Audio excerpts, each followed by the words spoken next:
जो आज नींव रखेंगे पुस्तकालय की, आदरणीय मेरे बड़े भाई रणवीर गंगवा, कैबिनेट मंत्री हरियाणा सरकार।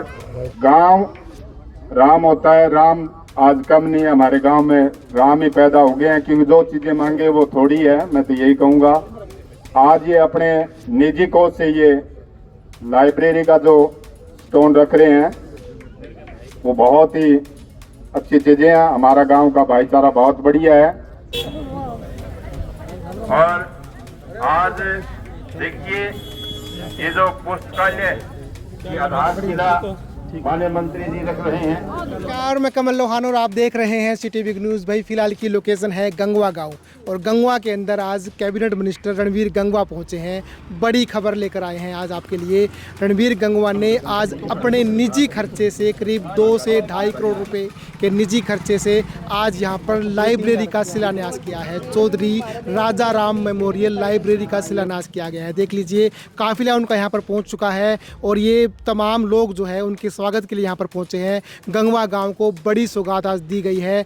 ये 2.5 करोड़ रुपए निजी खर्चे से, ना कि किसी गवर्नमेंट खर्चे से, ये निजी खर्चे से, कोई ग्रांट गवर्नमेंट की तरफ से नहीं मिला है। निजी खर्चे से 2.5 करोड़ के आसपास जो है खर्च खुद अपनी जेब से लगाएंगे। यहाँ पर गंगवा गांव के अंदर एक बड़ी सुंदर 6 कनाल के अंदर बड़ी सुंदर लाइब्रेरी बच्चों के लिए तैयार की जा रही है। और ये लाइव तस्वीरें आप देख भी रही हैं किस तरीके से तमाम लोग उनको बुके और माला पहनाकर उनका स्वागत कर रहे हैं। उसके बाद में जो है शिलान्यास करके इस जो लाइब्रेरी है इसकी शुरुआत की जाएगी और अप्रोक्स आने वाले साल की जून तक जो है इस लाइब्रेरी का पूरा काम तैयार कर लिया जाएगा। चलिए गंगवा साहब से बात करते हैं। और ये लाइब्रेरी जो उन्होंने लाइब्रेरी का सपना ये लेकर आए हैं, क्या सपना लेकर पहुंचे हैं, क्यों ये लाइब्रेरी गंगवा गांव के बनवाने जा रहे हैं, उस चीज़ को लेकर इनसे बात भी करते हैं। राजा राम मेमोरियल लाइब्रेरी का शिलान्यास किया गया है और एक बहुत ही सुंदर लाइब्रेरी जिसमें आधुनिक चीज़ों से सुसज्जित कंप्यूटर भी, वाईफाई भी, बुक्स और सारी की सारी चीज़ें यहाँ उपलब्ध होगी। और ये इसलिए क्योंकि एक विचार जो मन में आया,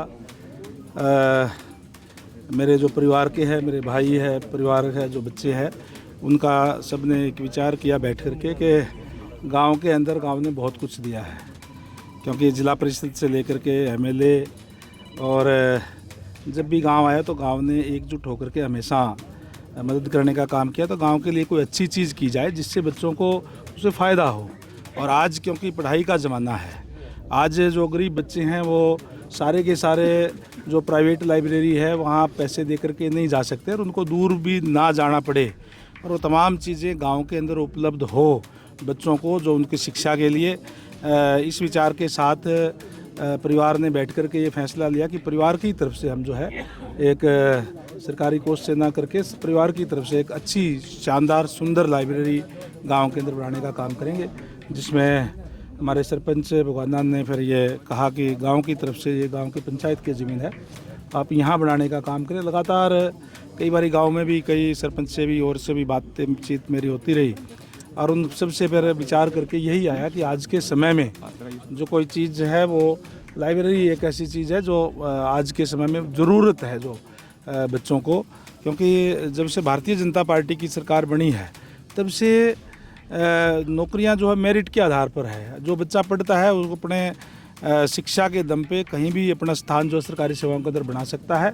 उन बच्चों को सहयोग के लिए, उनको पढ़ाई के लिए जो व्यवस्था की दृष्टि से कोई कमी ना रहे, इसके लिए आज इस उद्देश्य से आज लाइब्रेरी बनाई गई है। जैसे पहले भी कैमरी रोड पर भी आपने पहले ज़मीन देकर स्कूल बनाकर सरकार को एक तरह से आप लोगों ने आगे दे दिया। हाँ, मेरे पिताजी 98 में एक्सपायर हुए थे और उस समय भी फिर जब बातचीत हुई तो बस ये विचार आया कि कई बार कोई स्टेचू बना देते हैं, कोई और कुछ बना देते हैं। तो मैंने कहा भी आज वहाँ भी गरीब बच्चे जो आनंद विहार है वहाँ पे हमने प्राइमरी स्कूल बनाया और बड़ी संख्या में बच्चे आज वहाँ पढ़ रहे हैं। जो नीडी बच्चे हैं, जो ज़रूरतमंद है, जो गरीब लोग हैं, वो आकर के वहाँ बच्चे जो पढ़ने का काम जो है वो कर रहे हैं।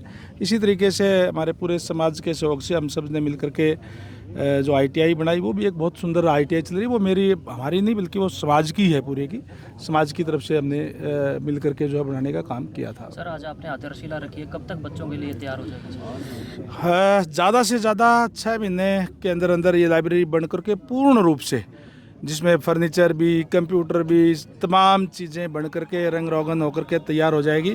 और मैंने आज जो ठेकेदार है उसको कहा है कि हम ये मान करके चलें कि 30 जून को इसका हम उद्घाटन करेंगे। अप्रोक्स कितना खर्चा मान के चल रहा है? जितना भी खर्चा लगेगा इसमें कोई कंजूसी नहीं बरती जाएगी।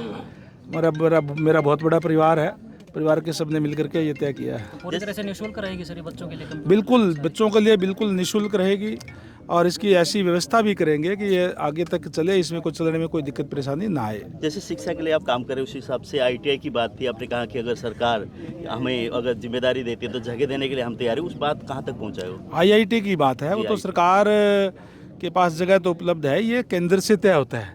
मेरा प्रयास ये रहा है कि IIT जो पहली IIT हरियाणा के अंदर बने वो हिसार के अंदर बने। इसके लिए माननीय मुख्यमंत्री महोदय से भी बात की है और केंद्रीय हमारे जो शिक्षा मंत्री है उनको भी लेटर लिखा है और उस पर भी विचार चल रहा है, अभी केंद्र से तय होगा। मेरा ये प्रयास है कि हिसार के अंदर, क्योंकि एयरपोर्ट भी है और महानगर बनने जा रहा है, तो अगर यहाँ IIT आती है तो एक बहुत अच्छा लाभ यहाँ के लोगों को मिलेगा। चांसेस कितने हैं सर? ये तो तय होगा, तय होने पे होता है। मेरी तरफ से 100% प्रयास करूँगा।